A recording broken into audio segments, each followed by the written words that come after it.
bienvenue à tous. Je suis content de présenter l'étude que j'ai pour vous aujourd'hui. Avant de commencer sur l'étude, qui suis-je moi? Anthony Monté de Cloud Mercato. On est un cabinet de recherche et d'analyse à propos du marché du cloud. Notre idée, c'est qu'il y a plein de cloud providers, il y a plein de manières de consommer le cloud, et nous, on veut mettre en avant tous les clouds qui existent sur le marché, que ce soit les petits, les moyens, les gros, les SaaS, les PaaS, les CaaS, etc.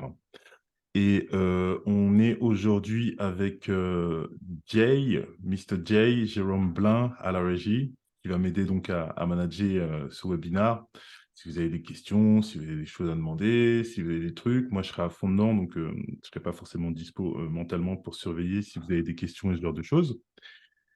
Et du coup, Jérôme me fera un petit coucou, cas de force majeure aussi, il sera là pour nous. Mais donc, commençons. Aujourd'hui, le sujet, c'est le réseau mondial AWS. Le réseau mondial AWS, AWS, c'est un hyperscaler, comme vous pouvez vous en douter, il a une empreinte énorme, il a des data centers partout sur la planète. Mais en termes d'architecture, qu'est-ce que ça donne? Par quoi il est composé? En termes d'empreinte, où est-ce qu'il est? En termes de perf, en termes de prix, il y a quand même plusieurs questions qu'on peut se poser à propos de ce réseau mondial qu'est AWS. Et donc, nous, on a fait une super étude qui est publique et gratuite. Donc, simplement pour satisfaire votre curiosité et bien sûr la nôtre avant tout. Et on pense que c'est toujours intéressant pour les gens d'avoir des datas qui sont compilées à un endroit. Et du coup, je vous partage d'ailleurs cette URL tout de suite. C'est, ça se passe par là. L'étude, elle n'est pas sous forme d'un PDF. C'est une étude sous forme de projet web que vous pouvez consulter, cliquer, filtrer. Enfin, on utilise la technologie qui est susnommée HTML pour avoir une meilleure vision sur les datas qu'on veut vous partager. Donc, on va aller vers cette étude. Moi, je vais partager mon écran comme ça, on va naviguer ensemble sur celle-ci. Alors, tout simplement, ça ressemble aujourd'hui à cela. On a une interface web ici et chaque onglet va contenir un certain nombre de data. Avant de commencer, j'aimerais quand même donner un petit contexte. Donc, qu'est-ce que ce réseau? Chez AWS, le réseau mondial est composé par différentes composantes. Donc, c'est facile à dire, composé, composante. Mais la première manière de diviser le réseau mondial AWS, ce sont les régions. Une région, c'est simplement chez AWS un endroit. Donc, ça peut être EU West 3 qui va être Paris, ça peut être EU West 1 qui va être Irlande, ça peut être US East qui va être 1 qui va être Ohio, ça peut être AS ou PA, enfin, ça dépend. C'est juste un endroit avec une région dans le monde, généralement qui est proche d'une place de bourse ou d'un centre économique type Amsterdam, Paris, Londres. Voilà. Ces régions, donc, elles sont divisées en zones. Availability zone, pour ceux qui sont plus au courant de la terminologie AWS. Et donc, une availability zone, c'est simple, c'est un data center physique tel qu'on peut se l'imaginer, avec le bâtiment, la climatisation, etc., etc.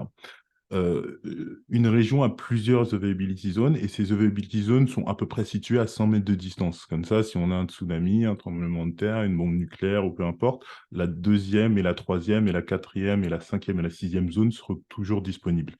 Je dis la cinquième, la sixième, ça dépend de la région. Il y a certaines régions qui vont avoir deux availability zone 3, il y en a certaines qui vont en avoir 4, 5, 6, il y en a même certaines qui vont dire, bon, celle-ci, elle est vieille, on arrête de l'utiliser.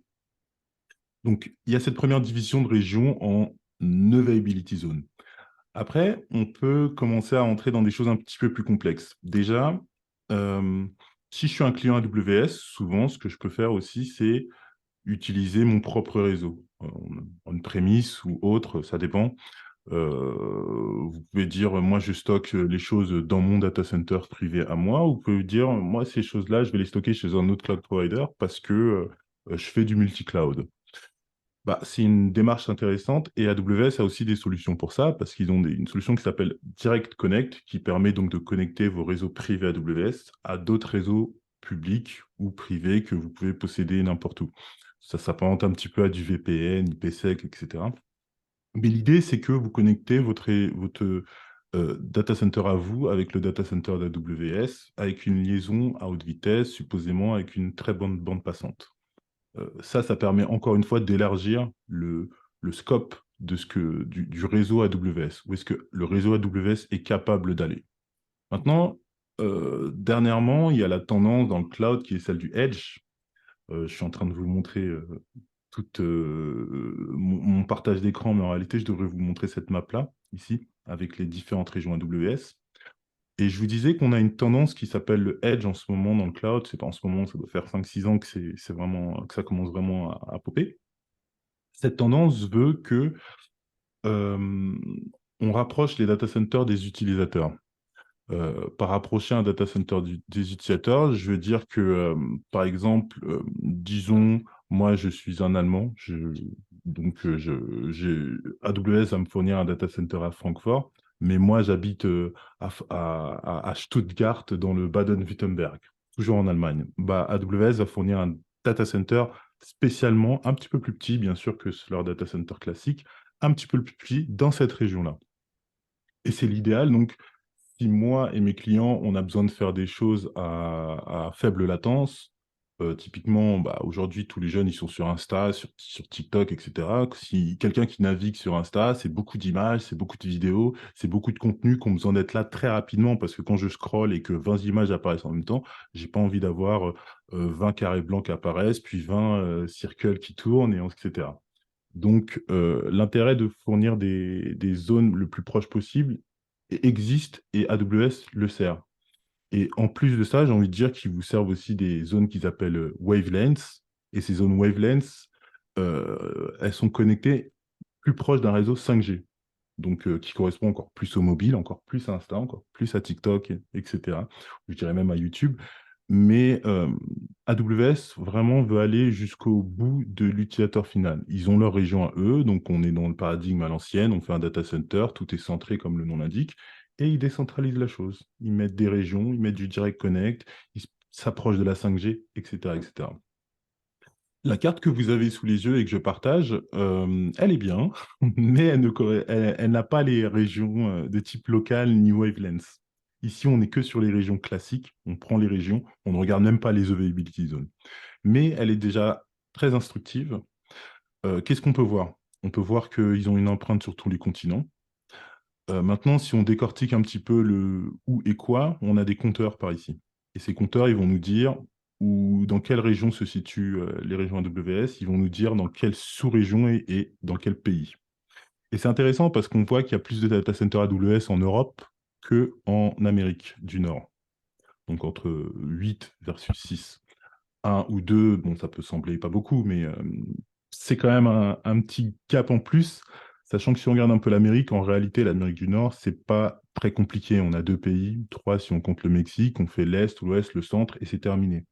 La difficulté en Europe, c'est que bah, nous, on se sépare en pays, et ce qui se passe en Allemagne au niveau des lois, c'est pas la même chose qu'en France, c'est pas la même chose qu'en Angleterre, c'est pas la même chose qu'en Espagne. Et du coup, si AWS veut la certification, je sais pas, HDS pour avoir les données de santé françaises, ils peuvent l'acquérir, il n'y a pas de souci, mais elle vaudra rien, cette certification en Irlande, elle vaudra rien au Portugal. Donc, c'est beaucoup plus compliqué pour un cloud provider américain de se dire, ah, on va prendre à l'assaut l'Europe et voilà, on met un data center au centre de l'Europe et tout le monde va se connecter. Si on regarde géographiquement, l'Europe, c'est petit, mais on est obligé de mettre des data centers un peu partout pour répondre aux besoins des utilisateurs. Parce que c'est pas le même trip qu'aux États-Unis. Ici, East Ohio et East Northern Virginia, ça peut servir New York, il n'y a pas de problème. C'est à 1000 kilomètres, ça peut servir le centre, ça peut servir Détroit. Quoiqu'à Détroit, on voudra peut-être mettre les choses à Toronto, mais ça peut servir Détroit, ça peut servir Miami. Quand on a un data center à Paris, bien sûr, il peut nous servir jusqu'à Moscou, mais au niveau de la loi, c'est bien plus compliqué. Ensuite, on peut séparer en sub-régions. On peut voir que bah, ouais, c'est l'ouest de l'Europe qui a le plus de régions AWS. Donc, l'Ouest Europe, ça va être France, Espagne, Irlande, Angleterre principalement. On pourrait rajouter Italie. Quoique eux, ils le mettent dans le sud de l'Europe, mais moi, je ne compte pas ça comme une région. Après, on peut regarder aussi les pays. Bah, bien sûr, en tant que pays, le gros pays, America, avec 5 data centers. Donc, c'est toujours intéressant d'abord de voir où est-ce qu'ils sont placés et ensuite de voir ça en termes de compteurs. On a une empreinte qui est internationale. Si je devais rajouter les wavelengths et les régions locales, en fait, on pourrait rajouter plein de pop en Égypte, je crois, au Brésil, on pourrait en rajouter en Argentine, au Pérou aussi, on peut en ajouter pas mal en Asie du Sud-Est. Et puis voilà. Maintenant qu'on a placé les data centers, où est-ce qu'ils sont, qu'est-ce qu'on fait? Revenons un petit peu sur l'étude en tant que telle, parce qu'on a fait des relevés de performance et de prix pour parler de qu'est-ce que sont toutes ces liaisons entre les data centers. Et bah, pour tester la liaison entre chacun des data centers, nous, on a simplement booté des VM un peu partout. Booté des VM, on a pris par défaut des C6i 4X large. Donc, c'est des VM chez AWS qui ont 16 CPU et qui sont supposés avoir 12 gigabits de bande passante. J'insiste sur les bits et ce n'est pas une blague. C'est simplement que si vos fichiers, vous les stockez en bytes. Et pour passer de bit à byte, et pour faire l'approximation de transférer mon fichier de 10 gigas ou de 100 gigas va me prendre X temps, il faut diviser par 8. De bit à byte, il faut diviser par 8. Je reviens à ce que je vous disais. J'ai pris des 664X large, donc 66i, des fois des 66A, des fois des 66G, des fois des 65 4X large, tout simplement parce que bah, moi j'ai testé partout sur la planète et contrairement à l'idée reçue, enfin, les mêmes VM ne sont pas disponibles partout sur la planète chez AWS. Il y a des régions qui sont en avance, il y a des régions qui sont en retard, il y a des régions qui ils s'en fichent, il y a des régions qui viennent d'ouvrir et qui n'ont pas tout le catalogue. Et donc, qu'est-ce qu'on a voulu tester, nous? On a voulu tester la bande passante, la latence et le nombre de sauts, le nombre de routeurs entre deux régions. Ici, vous pouvez voir le catalogue qu'on a utilisé. Donc, comme je vous disais, c'est 5, 6A, G et I. Commençons par quelque chose de simple, la bande passante. Alors, la bande passante, on a un super tableau ici qui est illisible si vous essayez de rentrer dedans. Enfin, il n'est pas illisible, c'est juste qu'il faut un petit peu rentrer dedans et se dire, OK, c'est ça qu'on voit. En gros, ici en colonne, vous avez chacune des régions, et ici en ligne, vous avez chacune des régions. Et si vous faites le croisement entre les deux, bah, vous avez la bande passante qui existe entre ces deux régions. Ce qu'on va faire pour rendre ce tableau un petit peu plus petit, c'est qu'on va se baser sur la France et qu'on va dire, en partance de France, on va sur d'autres régions. Alors, qu'est-ce qu'on voit? De Paris à Paris, bien sûr, on a du 12 gigabits. Ici, on a du 118, mais bon, 118, 12, ça va, c'est pas un écart de fou.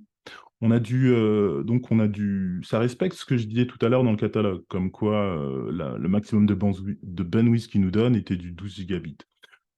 Petit détail là-dessus, c'est pas du 12 gigabits qui vous donne au total, c'est-à-dire que chacune de vos VM aura cette bande passante entre guillemets garantie. Donc si vous avez 5 VM, vous ferez 5 fois 12.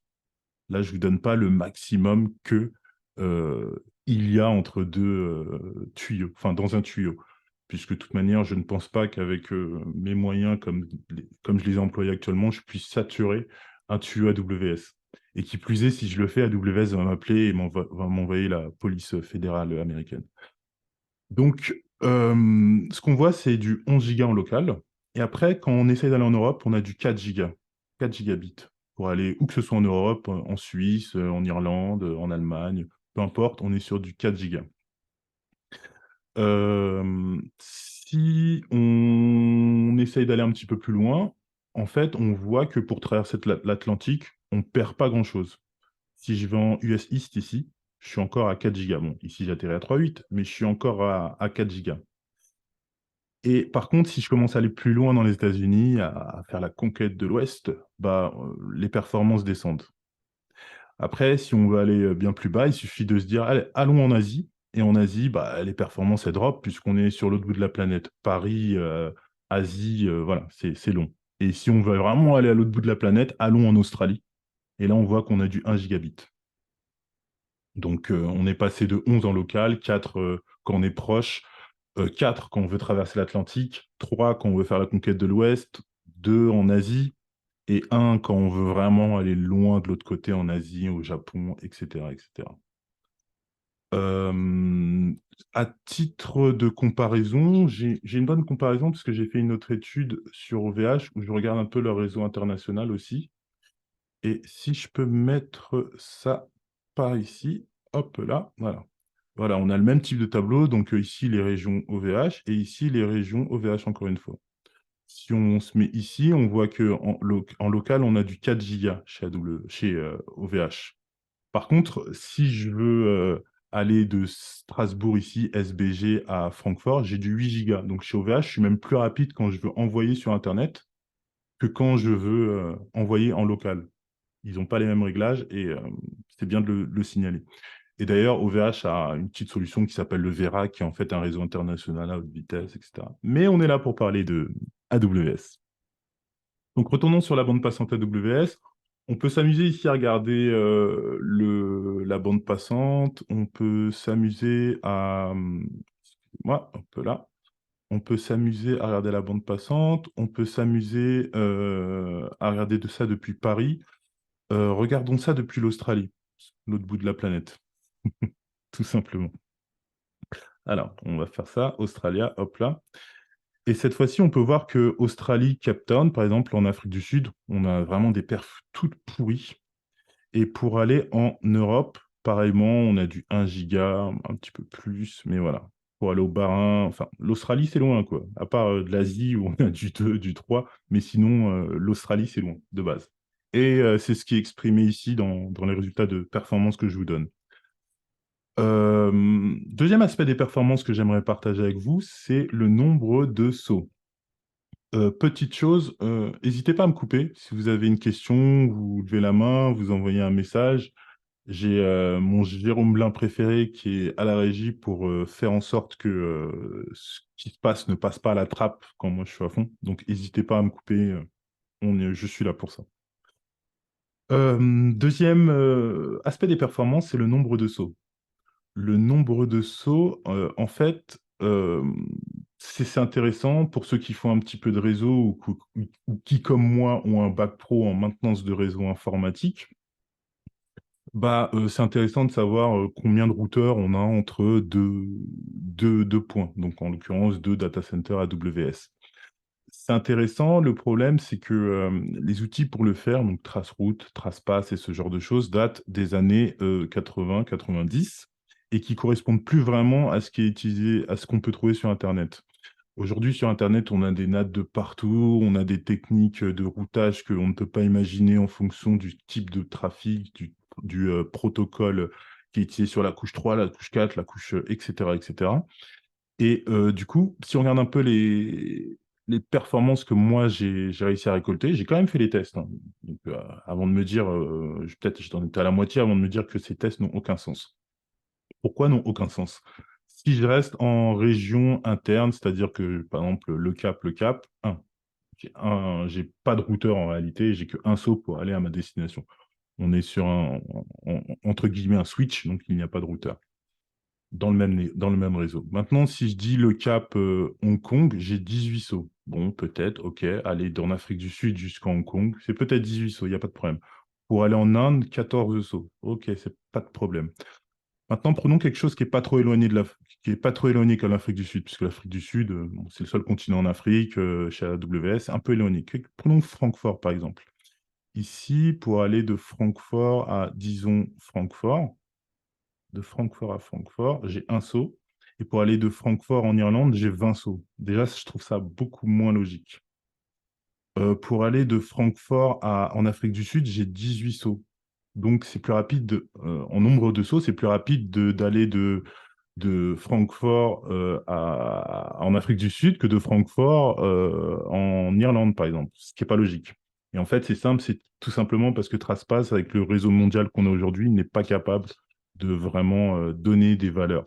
Il y a des techniques qui sont utilisées par les différents telcos, il y a des techniques qui sont utilisées par les cloud providers qui font que on ne peut pas juste lancer notre trace-route et avoir la solution.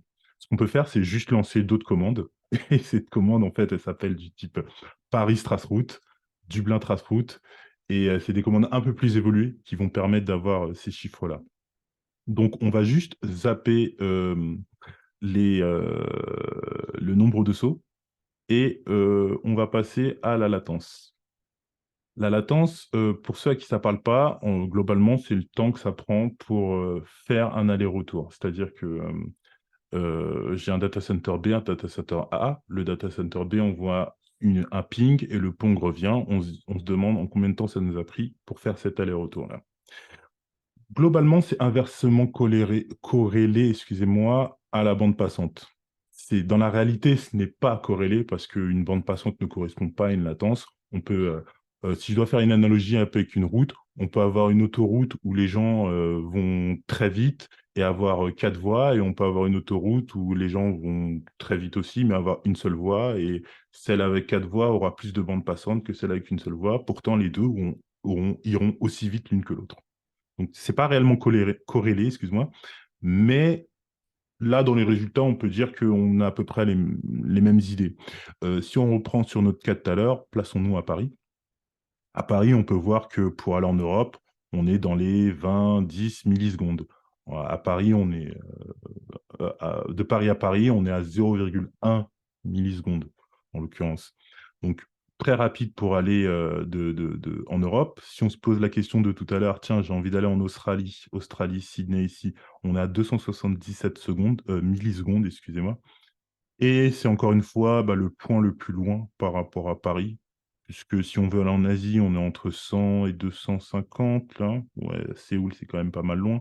Mais voilà, on a ces échelles de performance. C'est toujours intéressant de les connaître parce que on entend souvent dans le web, ah oui, un site internet devient moins compétitif si les utilisateurs prennent plus de 200 millisecondes ou 300, 500 est inadmissible, etc.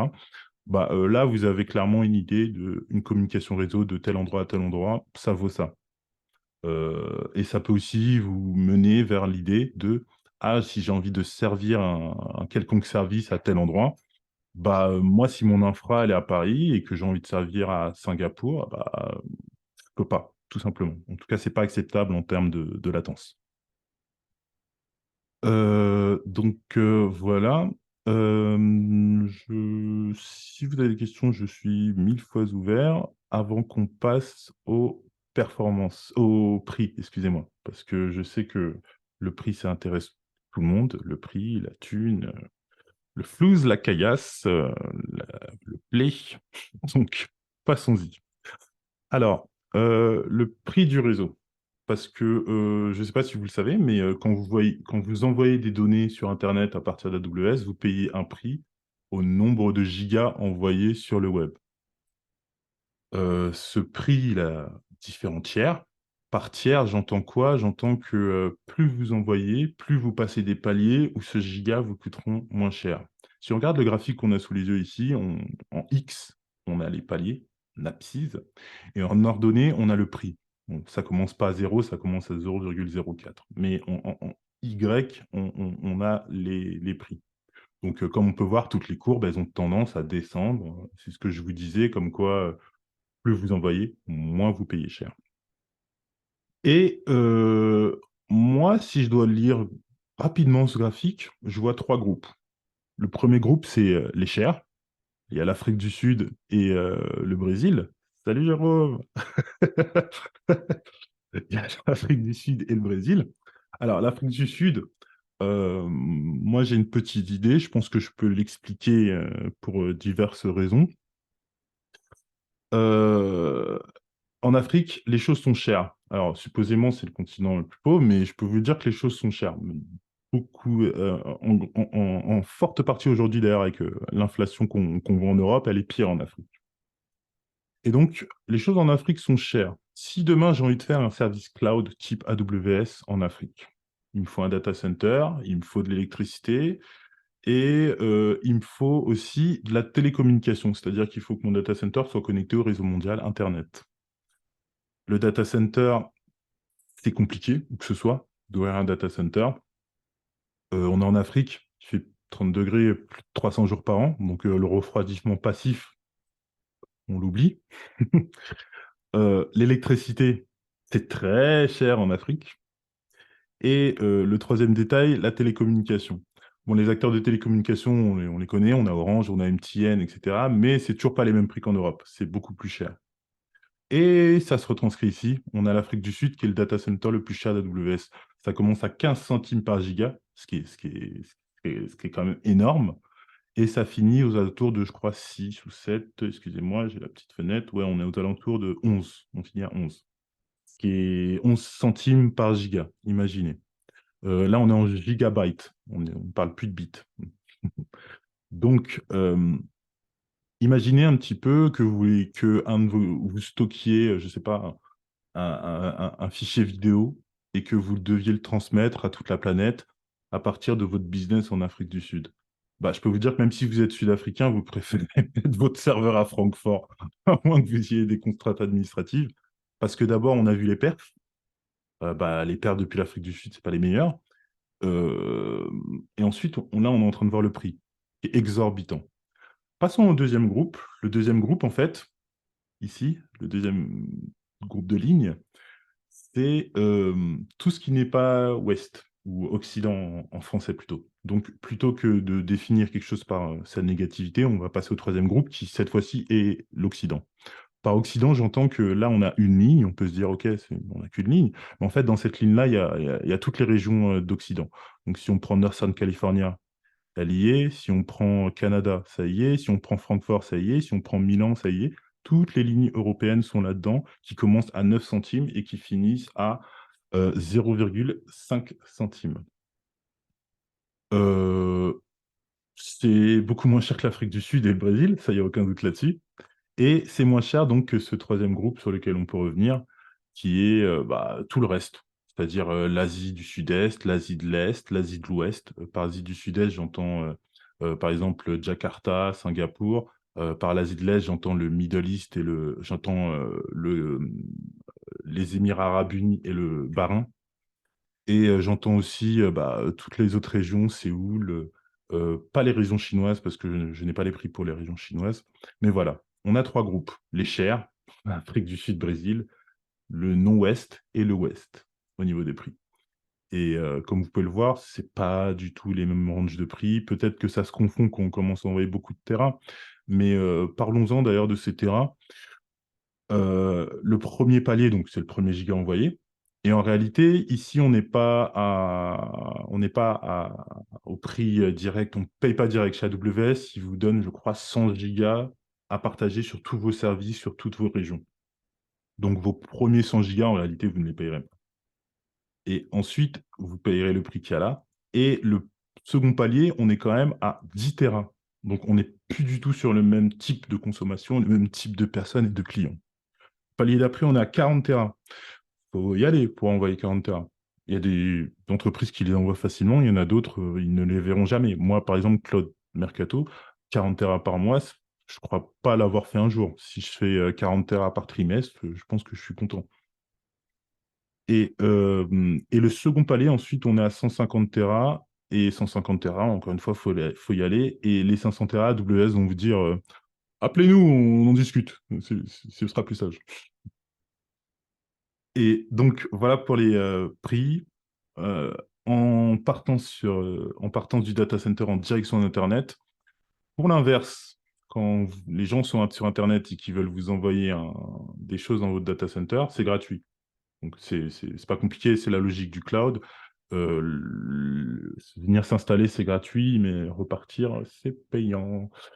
Et à titre d'exemple, j'ai fait une autre étude, juste pour comparer, parce que c'est bien d'avoir des choses pour comparer.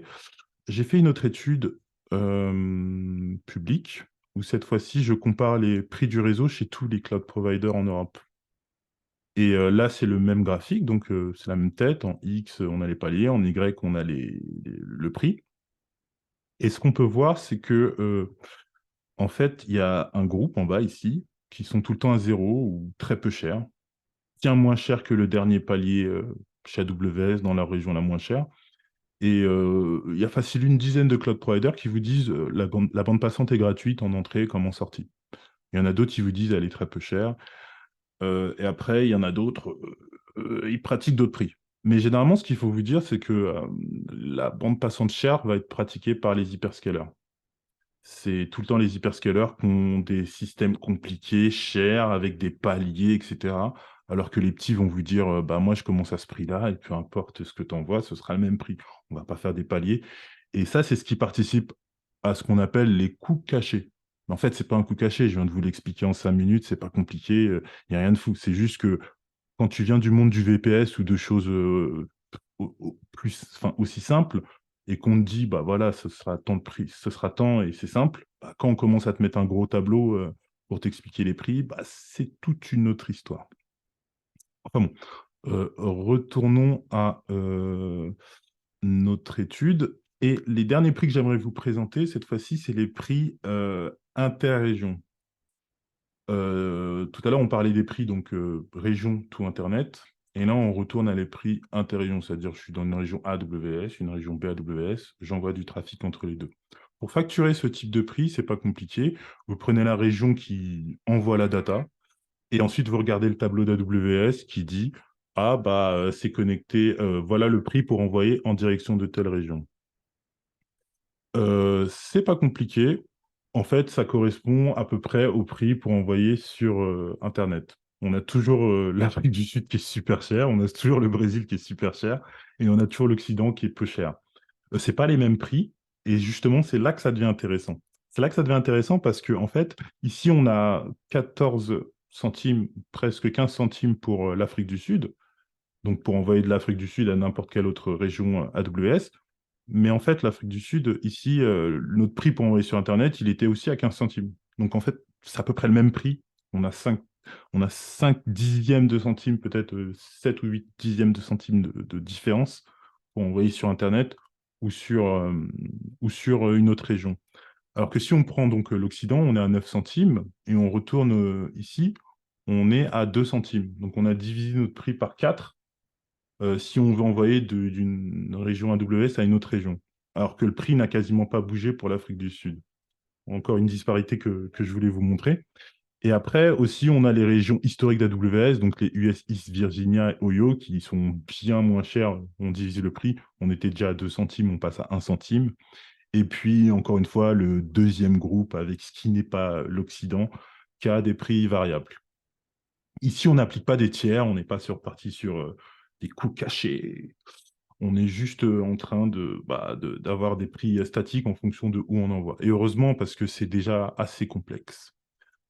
À titre de comparaison, encore une fois, les autres cloud providers, eux, vont pas forcément, enfin les autres cloud providers, les small and medium cloud providers, parce que les grands, les hyperscalers généralement pratiquent le même type de tarification qu'AWS, mais les autres cloud providers vous diront pas que vous envoyez ça sur Internet ou sur leur réseau. Il n'y a pas de différence pour eux, ce sera le même prix. Bon, c'est pas cher généralement pour les autres. Et voilà, je crois que c'est à peu près tout ce que j'avais à vous présenter aujourd'hui sur, le réseau AWS. Si vous avez des questions, je suis tout oui. Il y a une question dans le chat. Anthony. Alors, Martinez, tu me dis quand donc là, c'est de AWS vers n'importe où. Je sais pas de quoi on parle, mais je pense que tu me parlais de network pricing. Et oui, le network pricing, c'est de AWS en direction de n'importe où sur le web, alors que interrégion, ça va être entre deux régions AWS. Et ensuite, tu me dis, quand je suis arrivé, tu étais sur la latence, tu as aussi la visibilité sur la latence entre les autres cloud providers comme pour les coûts du trafic.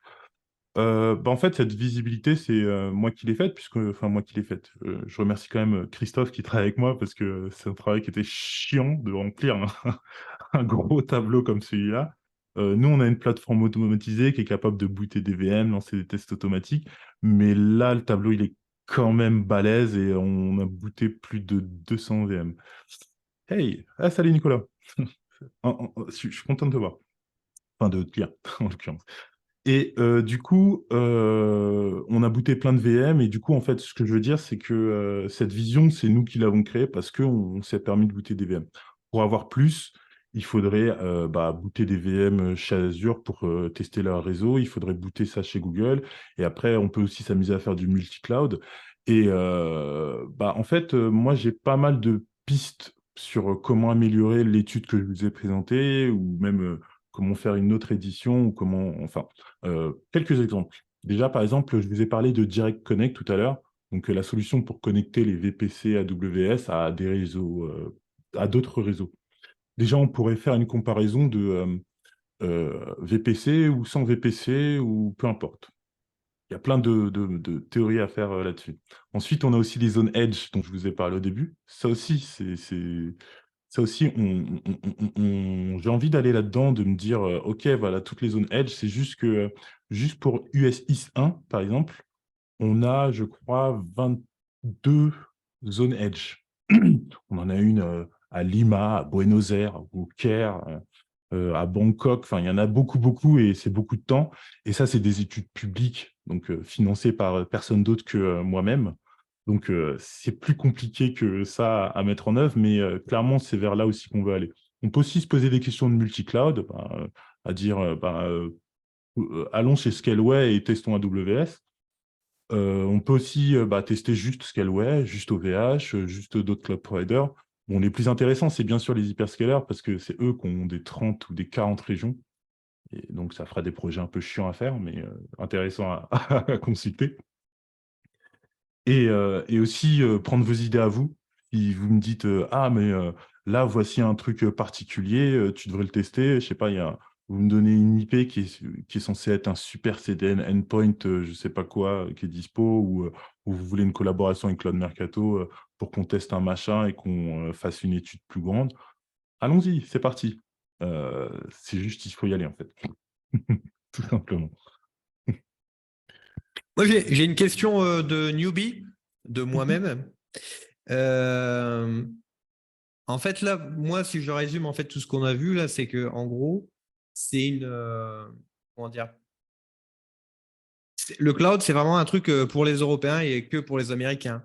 Les autres continents sont voués soit à payer plus cher, soit à être diminués en termes de puissance, de rapidité, et tout ça, quoi. De par leur géographie, leur politique de prix, etc., etc. T'as pas tort. Après, c'est aussi que la caillasse, elle est par ici, dans le sens où, Ouais. les Américains, ils ont leur marché interne, c'est comme ça qui fonctionne. Nous, on a un marché interne, externe. Là, c'est la guerre, il y a les Chinois qui viennent, il y a les Américains, etc. Et pourquoi est-ce qu'ils viennent tous? C'est parce que ils savent qu'ils peuvent mettre une infra, faire des choses et développer un business. Un peu comme dans notre imaginaire collectif de le American Dream. Tu vas en Amérique, tu peux faire ton business. Voilà, c'est un peu la même chose. Euh, Il y a beaucoup de choses à faire en Afrique, il y a beaucoup de choses à faire en Asie. Euh, je disais tout à l'heure, quand je suis un Américain, je vais en Europe. Le problème, c'est que les pays, le continent est compartimenté en pays et en législation. En Afrique, c'est la même chose. En Asie, c'est la même chose. Tu vois. Donc, le plus simple, c'est quand même d'aller en Europe où tu sais que tu auras le plus de chances de faire du business. Tu peux aussi envoyer un data center en Australie, hein. Le data center en Australie, il y a le marché océanien avec la Nouvelle-Zélande, l'Australie et plus encore. Ça aussi, c'est un business. Ça aussi, c'est un marché. Et qui a l'air plus viable que se dire je vais aller en Afrique ou ce genre de choses, quoi. Mais c'est plus une question de ça. Regarde Sao Paulo. Sao Paulo, c'est un centre économique de fou internationalement. Mais Ouais, ouais. ils sont tous obligés d'aller là-bas. Même les moyens et les petits cloud providers vont à Sao Paulo. Mais Sao Paulo, c'est cher. C'est cher de fou, quoi. Donc, Ouais, c'est ça, hein. c'est compliqué. Ok. Euh, il y a Nicolas qui me dit que oui, je devrais prendre des crédits gratuits. En fait, la stratégie de Cloud Mercato, c'est pas compliqué. Nous, on se place comme, salut. On se place comme un entre guillemets consommateur plus plus, c'est-à-dire qu'on va regarder un peu tous les produits, on utilise tout. Donc, comme n'importe quel consommateur, on peut dire, hey, salut, donne-moi des crédits gratuits, un startup programme. Pour être complètement transparent, j'ai un startup programme chez AWS, j'en ai un chez d'autres cloud providers, etc. Et on utilise clairement ces crédits gratuits. Là, l'étude que vous avez sous les yeux, je crois qu'elle m'a coûté quelque chose comme 2600 $, quelque chose comme ça. parce que je faisais beaucoup de tests de réseau. Là, vous avez juste ici pour la bande passante, le maximum de la bande passante que j'ai réussi à prendre. Mais en réalité, moi, je testais par exemple de 1 à 32 threads, histoire de voir la progression, etc. Vraiment, j'ai mis de l'argent que je n'ai pas mis parce que je fais partie du startup programme, enfin de l'AWS Activate en l'occurrence. Bah, la pénétration du marché chinois, bah, en fait, le marché chinois, si on regarde, AWS a, je crois, 2 régions en Chine. Mais pour utiliser ces régions, il me semble qu'il faut avoir un compte en banque chinois, être un numéro de siret chinois, etc., etc. Donc, ils peuvent essayer d'aller là-bas, mais je pense qu'ils sont très en retard parce que leur concurrent, c'est Huawei, Tencent et Alibaba. Et quand on regarde Huawei, il doit y avoir 8 régions en Chine. Quand on regarde Alibaba, je crois qu'ils en ont 7 ou 8 aussi. Tencent, pareil. Donc, ouais, non, les Américains, ils auront du mal à aller en Chine. Et inversement, les Chinois aussi, ils ont du mal à... C'est impossible pour eux d'aller en Amérique, j'ai envie de dire. Et en Europe, c'est compliqué pour eux. Typiquement, un, un Tencent, il a des régions un peu partout dans le monde. Parce que Tencent, pour ceux qui ne savent pas, c'est une très grosse entreprise, très bien établie dans beaucoup de domaines. Ils ont des data centers un petit peu partout. Et en Europe, par contre, ils ont un data center, il s'appelle Europe, et qui correspond à l'Europe. Donc sur une carte, l'Europe, c'est pas très gros, hein. Et dans la tête d'un Chinois, Europe, tu vois. Mais c'est pour dire qu'ils ont un point de présence, en fait. Mais d'ailleurs, Tencent, c'est peut-être pas le bon exemple, parce que Tencent, ils ont un cloud public qui est bien plus une vitrine que leur réelle activité de cloud, qui est celle de faire des clouds privés géants. Ils font des hyperscalers privés Tencent, pour ceux qui ne savent pas. Et, oui, clairement, ils sont fait, oui, clairement. Ouais, ils sont fait dégager par GCP. Enfin, le marché chinois, c'est compliqué, la guerre, la tension entre, enfin, on a eu 4 ans de Donald Trump, là, on va avoir 4 ans de Biden, coopération chinoise, sino-américaine, j'ai envie de dire, heureusement qu'il y a l'Europe au milieu, quoi. Sinon, ce serait un peu le bordel. Voilà. Michel, tu as encore une question géopolitique, peut-être? Moi, j'en profite pour passer le bonjour à Miché quand même. Ouais, salut Michel. Salut, salut, vous m'entendez? Yes, yes, Ah, yes. Ouais. nickel. Oui, et Xi Jinping côté chinois, il a aidé ou il a plutôt entravé ces efforts-là? Bah, ça dépend de ton point de vue, j'ai envie de dire. Moi, ce que j'ai envie de te dire, c'est que la Chine, et c'est de notoriété publique, hein, c'est pas moi qui suis en mode conspiration, tout ça, c'est la Chine est partie pour, et se voit comme devenir l'empire de notre millénaire. Et pour ça, le parti national, je ne sais plus comment il s'appelle, le parti pousse les entreprises nationales, pousse Alibaba, pousse Tencent, pousse Huawei. Et bah, Alibaba, on le voit, le cloud. On a les JO de Paris hein, qui sont organisés par Alibaba, hein, je vous rappelle. Si ça, je dis rien. On a, comment ça s'appelle, Huawei qui fait de la télé, du hardware de partout. On utilise du hardware Huawei, qu'on le veuille ou qu'on ne le veuille pas.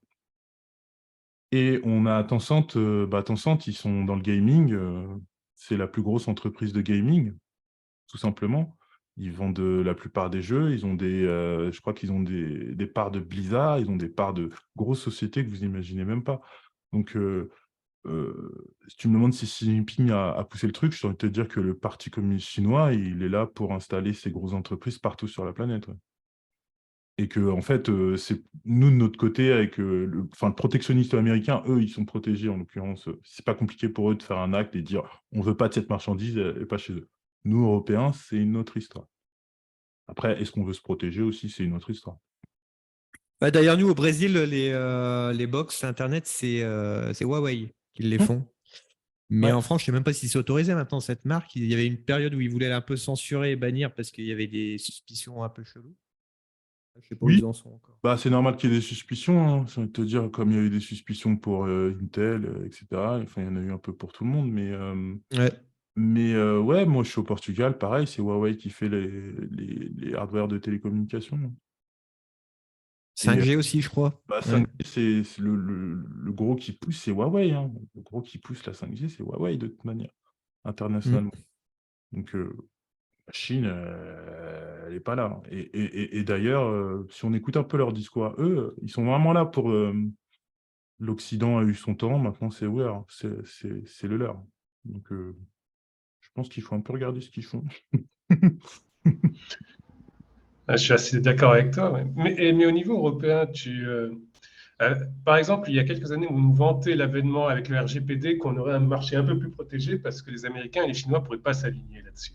Hmm. C'est quoi ton avis? Est-ce que ça a aidé, bah, si on peut considérer ça positivement, a aidé à protéger le marché européen ou ça n'a eu Bah, aucun effet? moi, je pense, bah, pour moi, le RGPD, c'est pas là pour protéger en soi le marché, c'est plutôt là pour protéger les gens et défoncer les marchés qui sont maintenant considérés comme illégaux. Après, pour parler trivialement, est-ce que les institutions européennes auront les couilles d'aller voir une grosse boîte chinoise et lui dire c'est pas bien les données que tu collectes?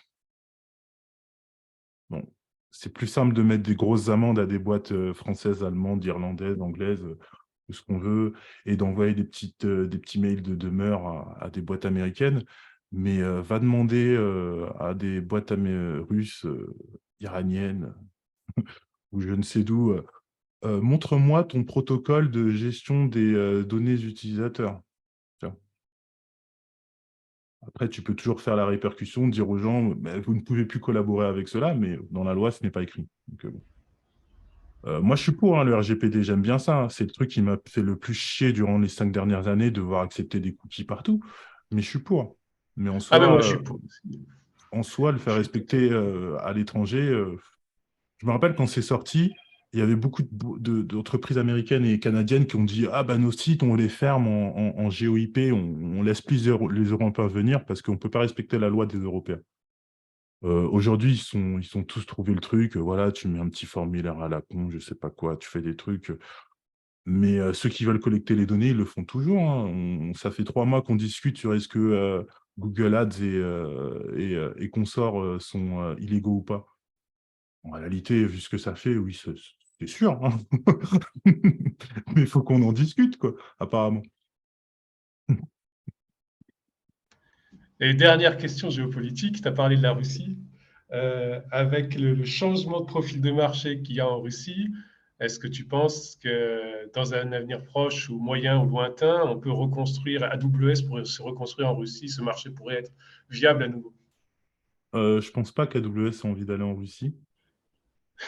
Euh, Tu sais, tu mets un data center et un jour il est plus là alors que tu as fait un investissement sur 20 ans.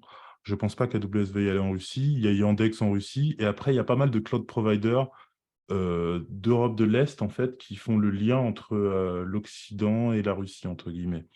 Je peux te donner Gcore Cloud, par exemple. Ils ont des data centers un peu partout en Europe. Ils en ont à Saint-Pétersbourg, ils en ont à Moscou. Et en fait, beaucoup de clouds qui sont d'origine polonaise dialoguent avec la Russie, en fait.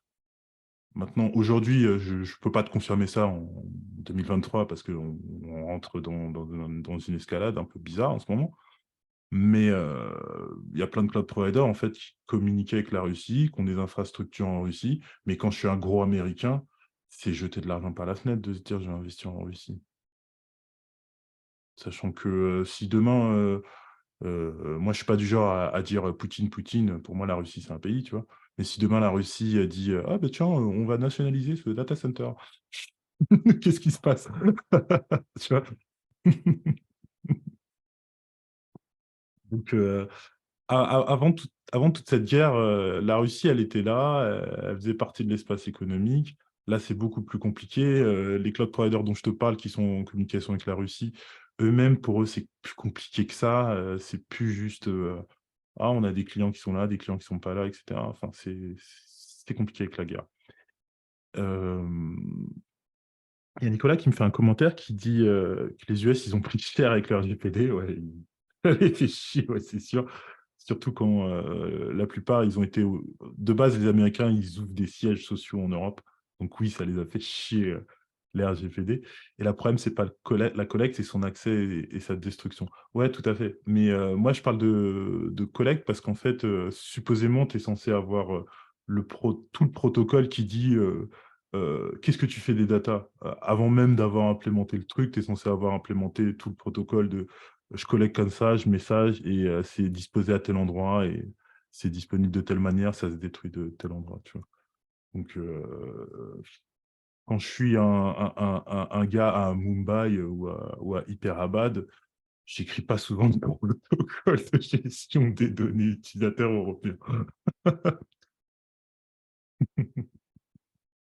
Moi, il y a un truc pour rebondir sur AWS qui me fait bizarre, justement. Après, je ne sais pas trop comment ça fonctionne, mais tu les vois quand même dealer avec l'armée et avec des particuliers ou des entreprises. Du coup, je ne sais pas comment ils sont comment ça se passe. Alors forcément, les Bah, données sont quand même moi, protégées. ouais, vas-y, je t'écoute. Excuse-moi, vas-y. Mais moralement, enfin pas moralement, mais j'aurais quand même une petite résistance à partager des informations pour une entreprise qui deal avec l'armée américaine en plus, en tant qu'Européen qui vit au Brésil. Attends, il y a le chien qui... Bah, en fait, d'abord, il n'y a pas besoin que AWS travaille avec l'armée américaine. Ils ont le Cloud Act, bah, c'est ce que tu dis, Nicolas. Donc, le Cloud Act, si je dois résumer en gros, s'il y a un juge américain qui demande un juge fédéral américain qui demande à AWS une donnée sur un Européen, bah, il l'a, en fait. Enfin, la perquisition peut se faire. Perquisition numérique, bien sûr. Et du coup, que AWS, enfin, même si AWS ne travaillerait pas avec l'armée, en fait, il devrait le faire. Et entre parenthèses, la Chine a exactement la même loi.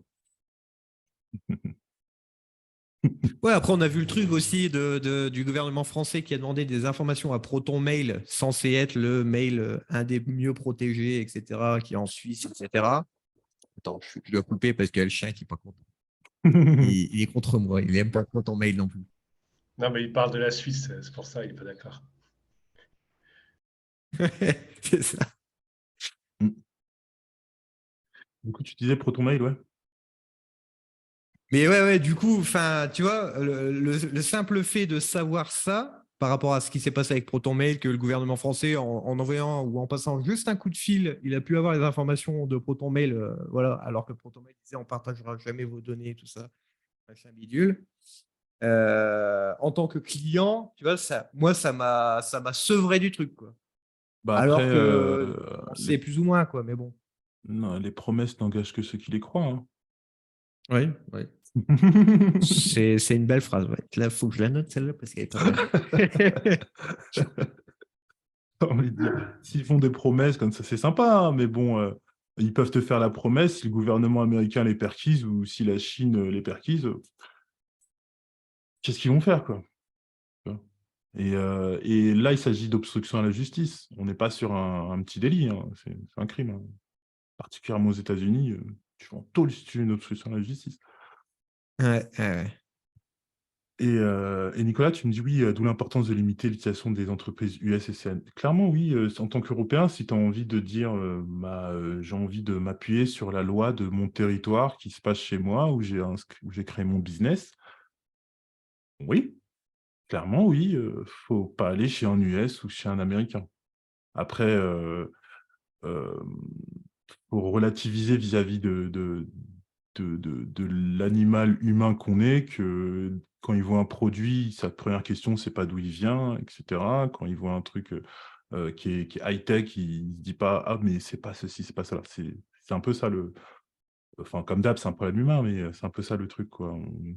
Même si Après, j'ai pas envie forcément de rentrer là-dedans, mais les grosses entreprises américaines et aujourd'hui chinoises, en français, c'est vulgaire, mais dans les autres langues, ça l'est pas, mais c'est quand même des gros lobbies, très, très, très gros lobbies, et notamment des gros lobbies qui savent les rouages des administrations publiques de chacun des pays. Quand les clouds américains vont à l'assaut du marché européen, bah, il y a la Commission européenne, mais il y a aussi les gouvernements et les administrations de chacun des pays. Et ça, les clouds américains, ils savent le faire. En tout cas, tu prends un cloud comme Microsoft, il sait très bien travailler avec les administrations publiques. Ils sont copains, Microsoft et l'administration publique, depuis toujours. Donc, c'est compliqué de faire comprendre aux députés qui voient qu'on a des licences Windows, Office et Active Directory depuis 20 ans, de lui dire: «Ah mais non, il ne faut pas aller chez Azure, c'est les méchants, ça marche comme ça depuis toujours», et cetera, quoi. C'est compliqué. C'est des problèmes humains, hein, tout ça.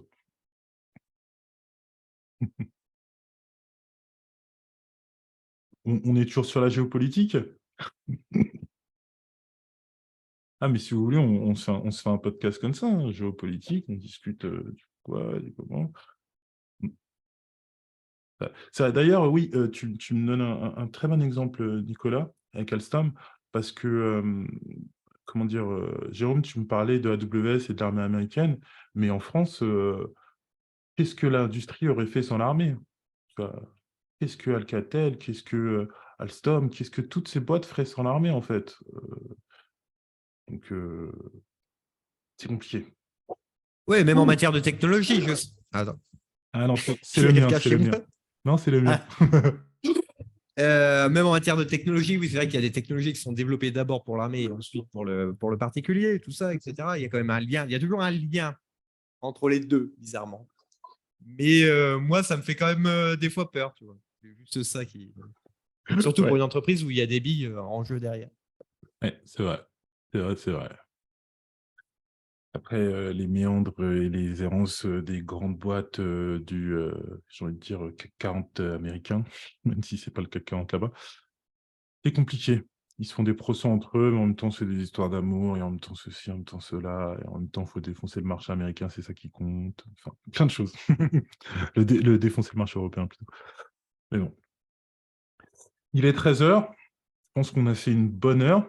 J'espère que vous avez bien aimé la présentation. Normalement, on a une petite rediffusion. Peut-être qu'on mettra cette after party après. Par rediffusion, j'entends que, bah, apparemment, on va mettre ça sur YouTube. Je deviens un youtubeur, waouh! Et bah, j'espère que, vous avez apprécié, que vous avez appris 2-3 trucs et j'espère que les questions-réponses aussi, vous avez trouvé, votre compte là-dedans. Et en attendant, je vous souhaite une bonne journée à vous tous.